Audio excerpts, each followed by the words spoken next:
안녕하세요 여러분, 세상돌아보기입니다. 예, 오늘은 25년 7월 26일이고 토요일입니다. 예, 자, 오늘 정치산맥 꼭지로 하나 골랐고요.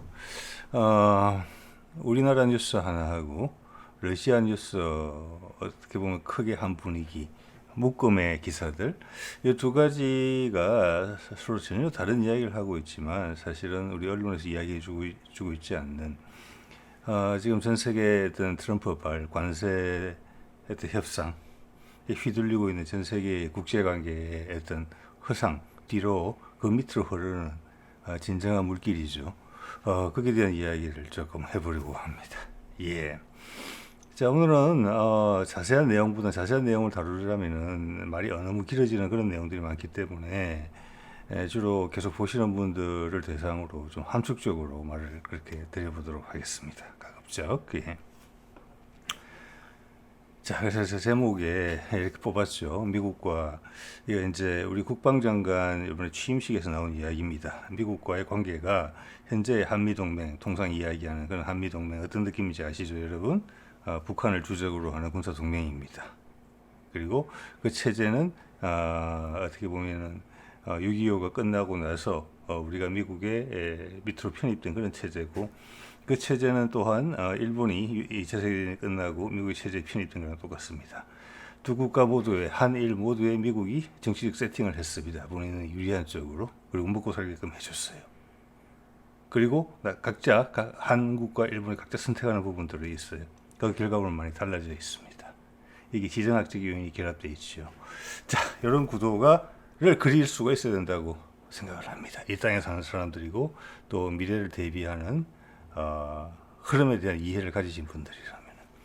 자, 그리고 우크라이나전은 마무리 수순이다라는 느낌을 받게 돼요. 러시아 기사를 보면서.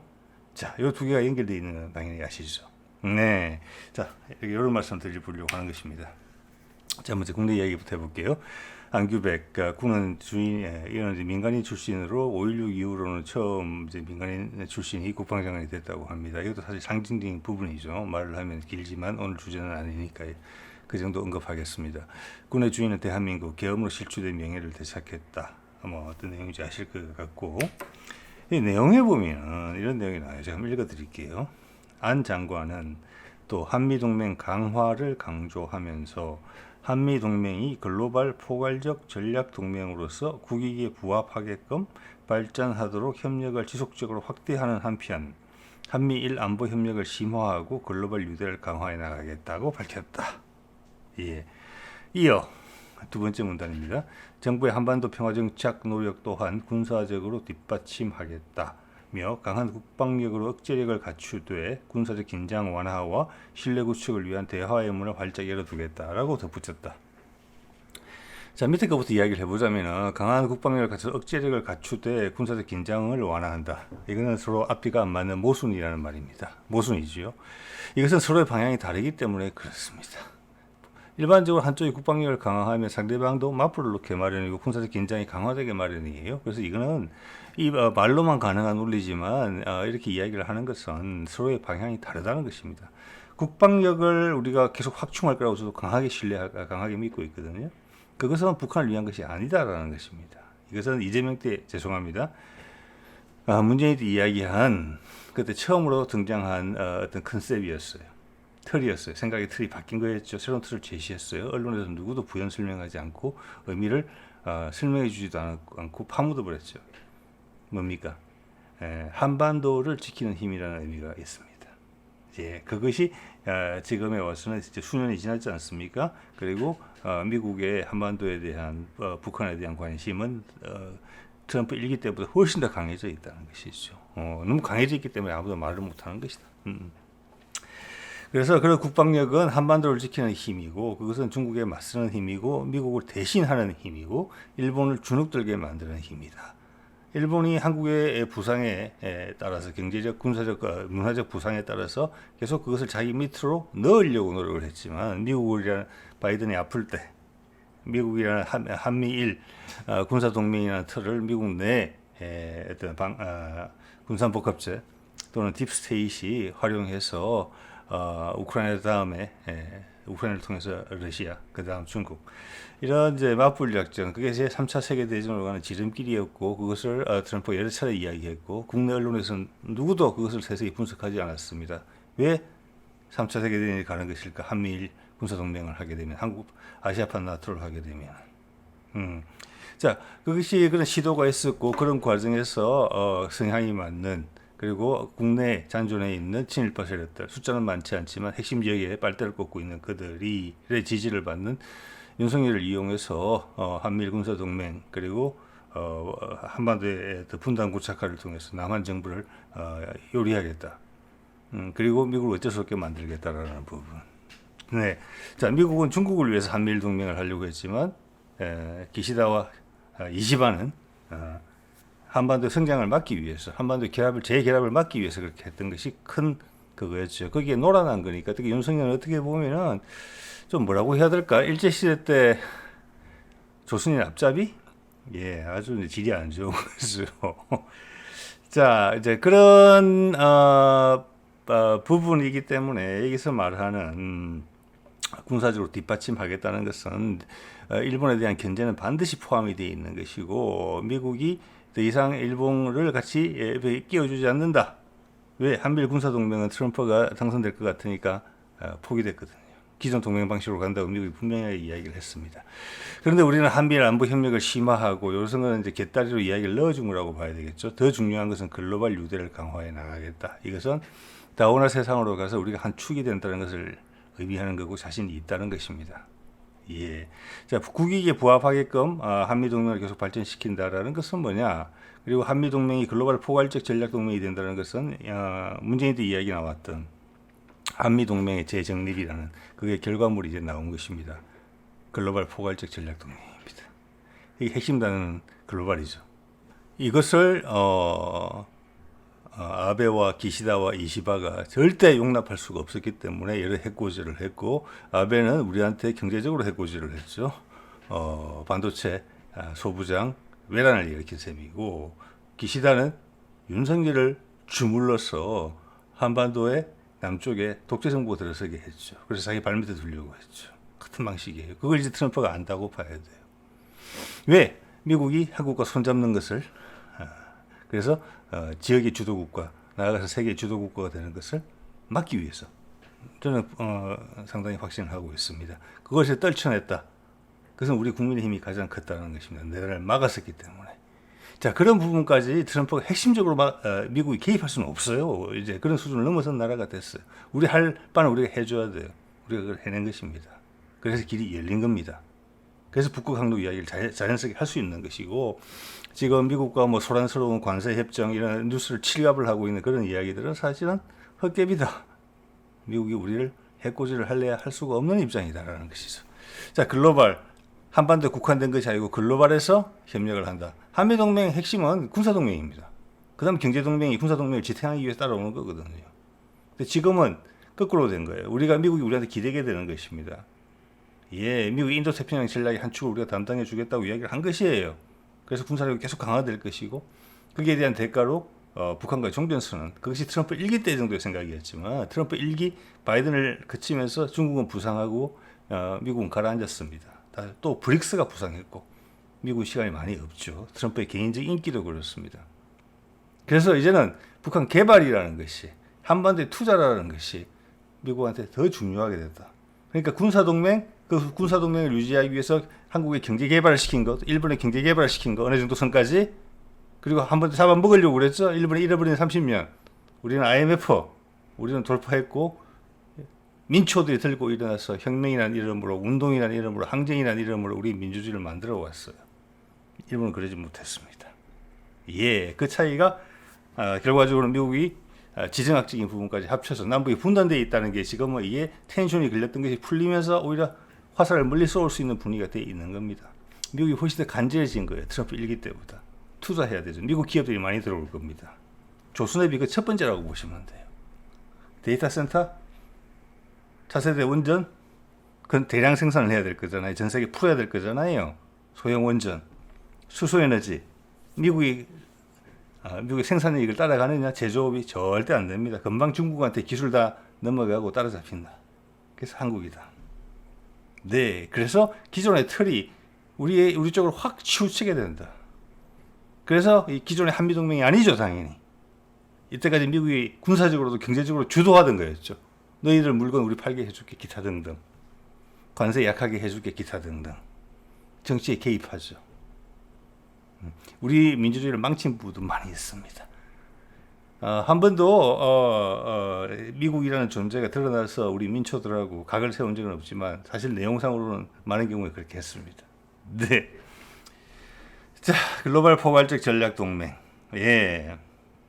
이것은 우리 군의 범위가 한반도에 국한되지 않는다. 북한과는 교류가 될 것이기 때문에 여기서 군사력 강화를 이해한다는 것은 한반도 전체를 지키는 것이고 북극 항로를 지키는 것이고 북극 항로가 나란히 가게 될 시베리아 연결망을 지키는 겁니다. 그 옆에 중국이라는 존재가 있기 때문에.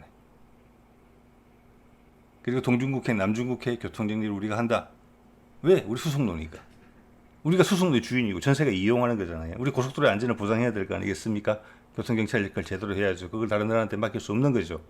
옆에 중국이라는 나라까지 있는데. 자, 이런 그림을 이렇게 표현했다고 생각하시면 될 것 같습니다. 이것은 괜히 하는 말이 절대 아니라고 생각합니다. 많은 노력을 기울여서 나온 워딩입니다. 글로벌 포괄적 전략 동맹입니다. 우리의 스케일이 글로벌로 가는 거예요. 한반도에 국한되어 있지 않은 것입니다. 이게 날개가 펴지는 겁니다, 여러분. 알이 깨서 둥지에서 새끼 새들이 엄마 아빠 밥을 얻어먹고 부두덕거리는 연습을 하다가 마침내 뛰어오를 그런 순간에 우리가 맞닥뜨리고 있는 것입니다. 자, 그래서 이걸 다른 말로 정리를 해보면 현재는 한미 동맹이라는 게 대북 공조였지만 이제는 대중국 공조로 간다. 즉 이제 패권 구도에서 다극화 구도로 가는 데 있어서 그 교통 정리, 지금 분쟁이 많아질 것입니다. 여러 군데서 벌써 지금 뭐 캄보디아하고 지금 태국 같은 분쟁이 발생했죠. 다른 지역에도 발생할 수가 있습니다. 이것은 힘의 공백이 생겼기 때문에 그렇습니다. 여러분 개인도 이렇게 생각하셔야 돼요. 우리가 양의 세상에서 음의 세상으로 간다 그러잖아요. 그것을 여러분 개인의 삶을 앞으로 여러분이 조정할 수 있는 부분이 있다면 하나 염두에 두시면 좋을 것 같아요. 오늘 운전하다가 문득 그런 생각이 들었습니다. 예. 그것이 지금 세상이 패권 세상에서 다극화 세상으로 가면서 분쟁이 많아지죠. 각자 내가 어디 기대면 됐어요. 예전에는 나는 러시아 편이야, 나는 미국 편이야. 그러면 경제도 보장되고 군사적으로도 보장이 됐어요. 그럼 활력을 잃게 되죠. 그런 데는 독재가 또 꼬이기도 쉬워요. 일본 같은 경우도 자민당 독재가 그런 식으로 만들어진 거잖아요. 그런 면에서 우리 한국은 되게 독특한 존재예요. 기존에 뭐 박정희, 전두환 이게 딱 전형적인 부분이거든요. 근데 국민들이 계속 저항을 했어요. 이건 아니다, 이건 아니다, 이건 아니다. 아마 미국도 많이 놀랄 겁니다. 관리를 하면서도. 우리는 그러면서 민주주의를 만들어 왔어요. 우리는 우리 식대로 한다는 자존심이 엄청 센 나라예요. 여기 안주하지 않는다. 물론 우리 쪽에도 보면은 그런 세력들이 있었죠. 윤석열에도 친일파 세력이 묻어 있는 것처럼 우리 미국에 한 주로 하자 이런 세력들이 있었습니다. 국방은 미국에 맡기고 우리는 돈이나 벌자, 대통령이 그런 이야기를 직접 하기도 했었죠. 그렇지만 우리 대부분은 그렇게 생각하지 않았습니다. 이게 그런 발언들이나 그런 움직임을 오히려 경각심의 소재로서 재료로서 활용했을 따름이죠. 그래서 우리의 삶도 이제는 어떻게 될 것이냐 하면은 자, 음의 세상, 즉 우리 같은 민초들이 이 주도적인 역할을 할 수 있는 세상으로 바뀌게 돼요. 그러면 과거 세력이라면 민초들도 그냥 아버지가 시킨 대로 좋은 대학 가서 좋은 직장 가지면 좋은 거고, 좋은 여자 만나고 뭐 좋은 남자 만나고 좋은 가정을 꾸려서 이렇게 살면은 박수 쳐주고 그럼 내 인생은 만족되는 거.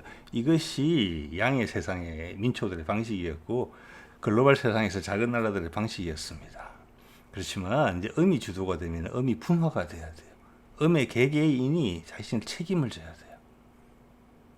되게 주도적이 돼야 된다는 거예요. 음이 당연한 이야기죠. 음이 주도하는 세상이 됐으니까 음이 이제는 자기 색깔을 더 내야 돼요. 우리 각각 개인이 음이잖아요. 그리고 과거 양의 세력이 했던 지도자나 리더는 그것을 전체로 공감을 하고 아우르는 역할을 할 따름이에요.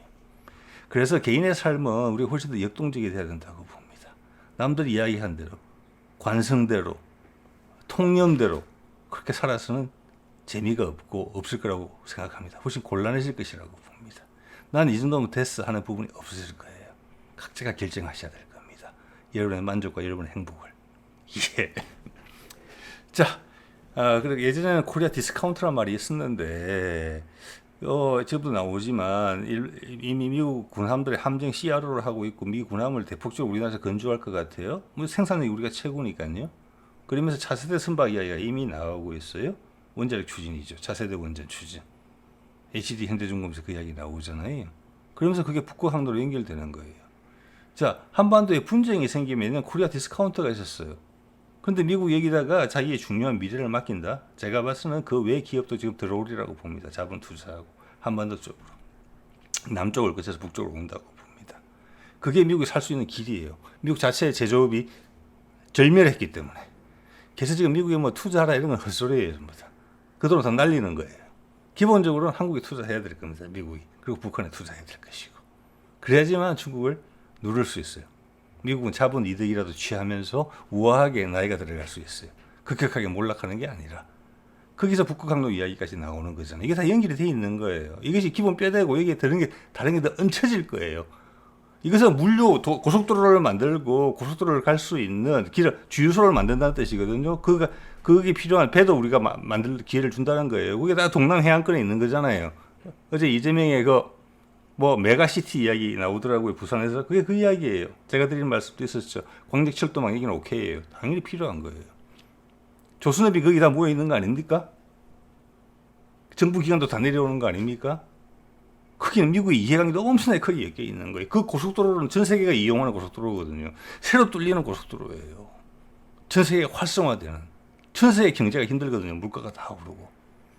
자, 예전에 박정희 때야 박정희가 쿠데타를 했을 때만 해도 뭐 우리가 경제에 미미했을 때고 뭐 합판 팔고 뭐 가발 만들어 팔고 뭐 정도였지만 그 전두환이 쿠데타를 했을 때는 뜯어먹을 게 좀 있었단 말이에요. 그때 어떻게 했습니까? 많은 미국계 기업, 외국계 기업들이 아주 싼 값에 처분하고 한국을 버리고 갔었어요. 그게 코리아 디스카운트의 핵심이에요. 예.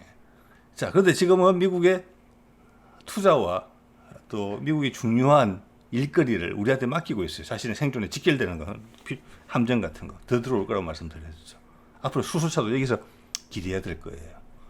거기에 지금 테슬라, 트럼프하고 쫑났죠. 더 이상 혁신을 제공하지 못합니다. 포드, GM이 수소차 할 수 있겠습니까? 전 세계에 쫙 깔 수 있겠습니까? 절대 안 돼요. 자, 전 세계가 차세대 원전 함정을 건조하는데 미국이 할 수 있겠습니까? 그들이 원전 기술이 좀 낮다고 했을 때 절대 안 되지요. 몇 년 지나면 중국이 다 만들고 있을 거예요. 그거 한국이 선택된 거예요. 그런데 우리를 골탕을 먹이겠습니까? 관세를 가지고? 아니죠. 이제 일본도 다 끊어냈어요. 오늘 이야기 나오겠지만 우크라이나도 정리가 됐어요. 이제 남은 거 북한하고 이야기예요. 이 터트릴 날이 얼마 안 남았어요. 지금 미국은 트럼프 지금 지지율을 흔들릴 수 있거든요. 예. 자, 이런 맥락에서 북극 항로 이야기가 나오는 겁니다. 자, 그것을 이제 군사적 관점에서 신임 국방부 장관이 그렇게 설명을 했다고 생각을 합니다. 글로벌 포괄적 전략 동맹으로 어깨를 겨룬다는 뜻입니다. 이것은 네, 이 뒤에는 러시아가 있죠. 러시아와의 동맹이 포함되어 있는 겁니다. 이 축으로 끌고 간다는 거, 이 삼각 체제로. 자, 그래서 그때 21년 말에 제가 이런 말씀 드렸죠. 그때 문재인의 행보를 제가 봤을 때 2021년 말에 북미 총전선언 할 뻔했습니다. 그때 바이든 때였죠. 준비 다 됐는데 그래서 미국이 우크라이나전을 선택을 했을 따름입니다. 그래서 그때 제가 이런 제목을 뽑았던 적이 있습니다. 한반도를 둘러싼 한국과 미국의 거대한 딜. 이게 지금은 훨씬 더 많이 진전된 상태로 교통정리가 많이 됐어요. 중국은 살짝 시진핑의 권력이 살짝 농하는 그런 분위기가 있었고, 일본은 완전히 몇 번의 시도 끝에 완전히 뻗은 상태가 됐고, 러시아는 그 사이에 북한과 북러 상호방위조약을 체결해서 중국의 영향력을 배제시켰어요. 더 이상 김정은은 중국을 만나고 있지 않습니다. 그러면서 가시적으로 계속 북한과의 연계성을 강화시키고 있어요. 남쪽으로 압박을 넣고 있는 거죠. 즉 트럼프에 대한 압박이죠.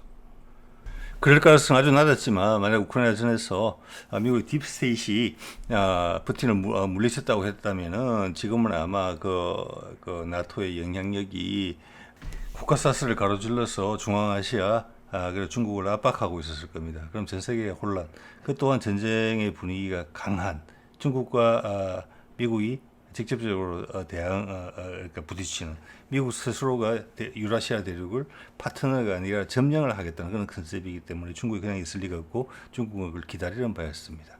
중국 정권의 안정에도 도움이 됩니다. 왜? 지금 네타냐후가 전쟁을 계속 이란과 전쟁을 못하게 됐더니 이제는 시리아에 시비를 걸고 있는 거 아니겠습니까? 그 주변국까지 그 정권의 안정을 위해서 하는 거죠. 마찬가지로 우리 윤석열이 왜 내란을 일으켰습니까? 북한과 전쟁을 촉발시켜서까지라도 자기 정권을 유지시키기 위해서 그랬던 겁니다. 그랬던 거예요. 그렇기 때문에 시진핑도 정권이 불안정할수록 미국과의 전쟁은 오케이, 환영이에요.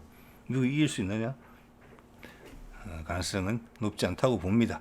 어쨌거나 그런 최악의 상황으로 갈 수 있는 상황들이 지금 우크라이나전을 고비로 다음 단계로 접어들고 있고 아까 쭉 말씀드린 내용처럼 세상의 일이 정리가 됐다.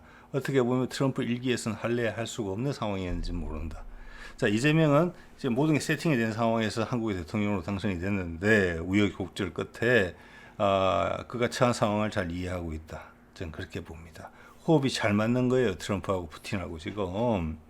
자, 러시아 뉴스 한번 볼까요? 이게 오늘 러시아 타스 뉴스의 대문 사진들입니다. 요 각각을 쭉 말씀드려 볼게요. 여기서 전해주는 메시지가 있습니다. 첫 번째, 제일 위의 사진, 제일 위의 기사 볼게요. 이건 뭐냐면은, 사진 속의 인물은 우크라이나의, 우리말로 하자면 야당의 지도자입니다.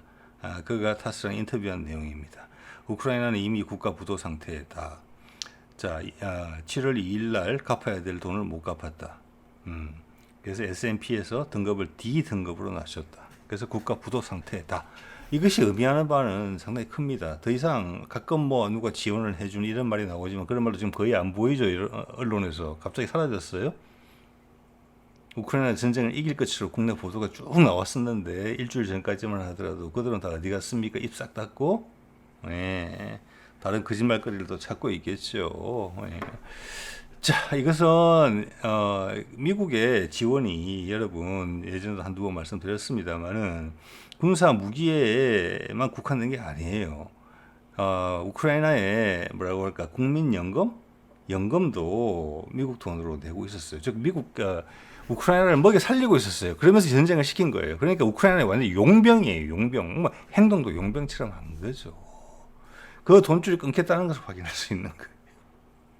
이것의 핵심은 지난번에 이스라엘과 이란이 휴전을 하고 나서 유럽에서 열렸던 나토 정상회의 거기서 결판난 겁니다. 유럽이 손 뺀 거예요. 트럼프한테 승복한 거예요. 대신 너희들 날리지는 않겠다라고 저는 이야기했다고 생각합니다. 유럽은 너희 스스로 알아서 해라. 내가 봐서는 100점짜리는 아닌 것 같은데 내가 관여 안 하겠다. 대신 먹고 살 수 있는 건 주겠다. 늘 박대하지 않겠다라고 이야기했을 거예요. 그리고 그때 이미 유럽 국가들은 확신했을 겁니다. 러시아가 우리 쪽으로 팽창하지 않는다는 것을. 그전께도 알았겠지만 이제는 여러 가지 압박 속에서 그것을 확신으로 받아들이고 다음 단계로 이전하기로 마음을 먹은 겁니다. 그게 자기들이 과거의 영광으로 회복되기는 어렵겠구나. 우리도 서서히 뽑아먹자라고 방향전을 했다는 것입니다. 자, 돈도 안 가고 무기도 안 간다 이거예요 지금. 그러면 끝날 때 다 된 거죠. 그래서 제가 말씀드렸잖아요. 지금 젤렌스키가 마지막 발악을 하는 것은 본인과 가족의 안전을 보장받기 위한 어떤 노력이다. 이렇게 또 볼 수 있다는 말씀을 드린 바가 있고요. 또 하나 재미있는 거는 이 관련된 기사가 두 개나 났는데 이 제목이 뭐냐면은 며칠 전에 마크롱이 이렇게 이야기를 했다는 것입니다. 9월달 유엔에서 팔레스타인의 국가를 인정할 거다. 그런 표현을 했다는 거예요. 이런 말을 제일 싫어하는 사람이 누구겠습니까? 일단 이스라엘이에요. 근데 이스라엘 반응은 없어요. 또 누구냐? 미국에 있는 유태계 세력이고 또 유태계 자본, 전 세계 자본주의에 가장 큰 돈을 만지고 있고 미국을 지탱하는 조직이죠. 아시다시피 미국의 연준은 우리나라 한국은행처럼 다른 나라의 중앙은행처럼 그렇지 않습니다. 국가가 죽으면 중앙은행도 죽는 그런 체제가 아니에요. 그게 바뀌었어요, 미국은. 제가 어느 때인지는 잘 모르겠습니다만 기억을 제가 못하겠습니다만 미국의 연준은 은행이 미국 정부한테 돈을 구워주는 상태로 돼 있어요. 국가 개념이 아니고 서로 계약 관계예요. 그래서 미국 정부가 잘 못하면은 연준은 돈을 회수하거나 아니면은 갈아탈 수가 있어요. 예, 완전히 자유스러운 돈이죠. 그 많은 부분을 유태인이 만진다고 생각합니다. 그래서 그 부분에 대해서는 트럼프가 엄청나게 조심하는 부분이에요. 자, 트럼프가 대통령에 당선되고 나서 후보 시절에 이야기했던 거에서 훨씬 톤을 낮춰서 이야기하는 부분이 이스라엘에 대한 부분이에요.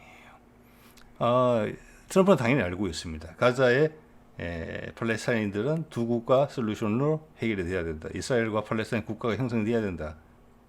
그래서 평화가 찾아와야 된다. 그게 유일한 해결책이다. 전 세계가 압박을 내야 된다. 그렇지만 미국은 그 정책을 시행하기가 상당히 어렵다. 뒤에 유색의 자본 세력이 있기 때문에 그건 여실히 느끼거든요. 보면 볼수록. 심지어 바이든도 두 국가 솔루션을 주창했죠. 오바마도 그랬죠. 그렇지만 실행하지 못합니다. 트럼프의 작전은 뭐냐? 유태인 편에 섰어요, 오히려. 그렇지만 뒤로 작업을 했어요. 이게 그 결과물입니다. 마크롱은 지금 지지율이 17%, 18%밖에 안 돼요. 어떻게 정권을 유지하는가 신기할 따름이에요. 자, 거기가 지금 트럼프의 지시를 받고 저는 움직였다고 생각을 합니다. 트럼프는 이야기를 할 수가 없으니까.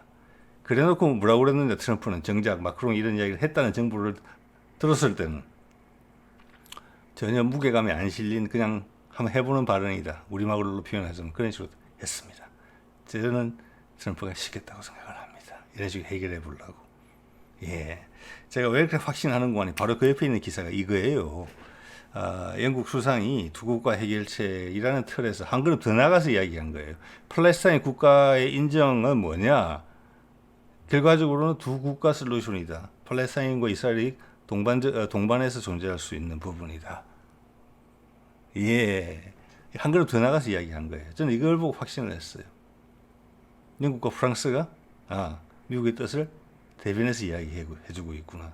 자, 이런 말이 나왔다는 것은 이 정도로 밀어붙일 수 있는 타이밍이 됐다고 판단하는 거예요.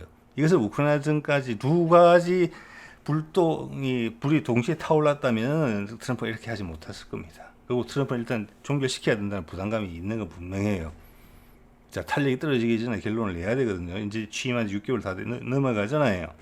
자, 그래서 우크라이나전 정리가 됐고 이것도 같이 정리를 하려는 겁니다. 가자 전쟁도 이런 식으로. 이거 뒤에는 바로 북미 종전선언이에요. 그래야지만 돈이 되는 이야기들.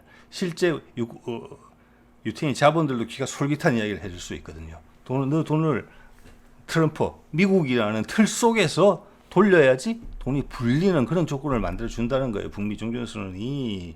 한반도하고 딜이 그 돈이 미국에 있는 자본이 딴 데로 도망 안 가고 중국이나 다른 곳으로 도망가지 않고 미국에 붙어 있어야지 내가 이득이 되는구나라는 것을 증명해 줘야 돼요. 그게 한반도밖에 없어요. 그게 트럼프의 핵심적인 목표입니다. 그래서 미국이 우아하게 늙어갈 수 있게. 그래서 더 이상 딥스테이시 전쟁이라는 불량난을 생각하지 않게. 거기에 대해서 아주 면밀하게 우리가 대응을 해주는 거예요. 미국이 편할 수 있게, 트럼프가 편하게 움직일 수 있게 국방력 강화, 글로벌 포괄적 전략 동맹이라고 이야기를 하잖아요. 포괄적. 이것은 뭐냐? 군사적일 뿐만이 아니라는 겁니다. 정치적으로도 미국을 지탱해 줄 수 있다는 겁니다. 트럼프를. 포괄적이란 말은 여태까지 군사동맹 기준이었잖아요. 그게 경제가 따라붙는 거였는데 지금은 아니다. 문화적으로, 정치적으로도 트럼프를 지켜줄 수 있다. 그런 준비가 되어 있다는 걸 보여주는 거예요.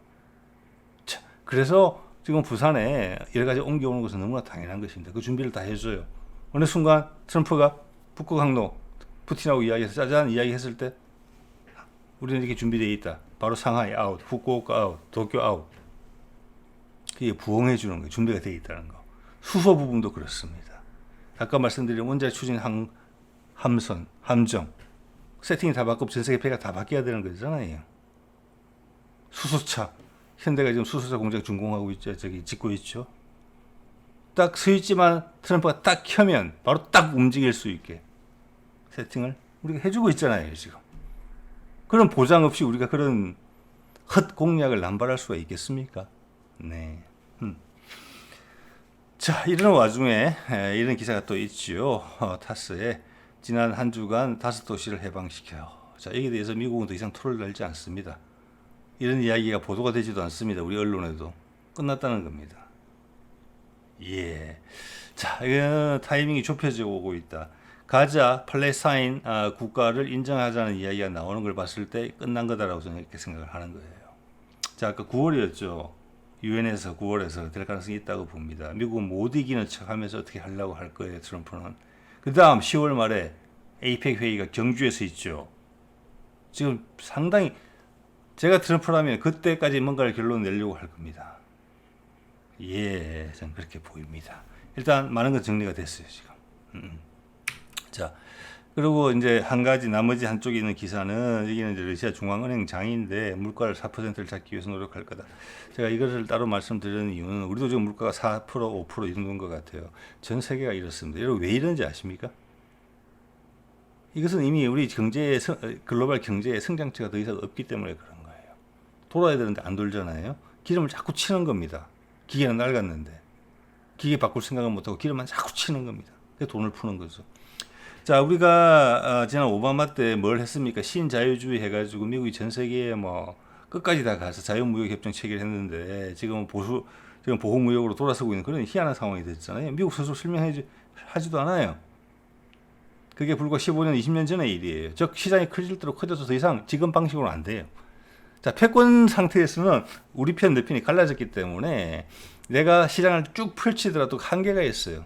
지금 푸틴이 이야기하는 것, 그리고 트럼프가 생각하는 것은 지금 방식으로는 더 이상 안 된다는 걸 알지 않냐. 거기다가 코로나까지 겹치면서 전 세계 돈이 너무나 많이 풀렸다.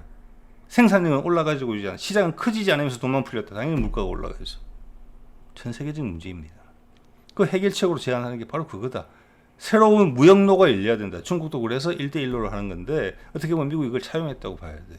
유라시아 대륙 라인이 풀리기 위해서는 유라시아 대륙의 대부분은 러시아니까 여기 남과 해양 세력과 대륙 세력이 더 이상 전쟁을 하지 말고, 그때까지는 딥스테이시 유라시아를 먹으려고 했잖아요. 우크라이나 전쟁을 통해서. 러시아, 그 다음 중국 압박하려고 했잖아요. 그게 아니다. 우리 소통을 하자. 너희가 잘 준비하면 미국 너희 우위에 가진 게 너무 많아. 중국을 그냥 공정 경쟁해서 배제시킬 수도 있어. 이겨낼 수 있어. 대신 너 혼자 힘으로는 안 돼. 그 길목에 있는 친구들을 이제 인정해줘야 돼. 옛날처럼 내 밑에 쫄병으로 삼지 말고. 남북한 핵심이잖아. 여기만 열면 큰 길이 열려. 전 세계 경제가 커져. 유럽도 다 좋아해. 가자 문제 잘 해결하면 아프리카하고 유라시아하고 연결돼. 이란 문제하고 잘 해결되면 인도하고 중앙아시아 거쳐서 유럽하고 연결돼. 시장이 막 커져. 신재생에너지 그거 하면 아프리카 사람들 돈을 만져. 중동에서 돈을 만져. 몽고도 돈을 만져. 러시아도 돈을 만져. 새로운 소비가 진작돼. 투자가 활성화돼. 미국 너희가 선도적으로 해. 러시아는 뒤에 숨어 있을 테니까. 그 과정에서 중국이랑 경쟁해. 그러기 위해서는 한국이라는 곳이 반드시 필요할 거야.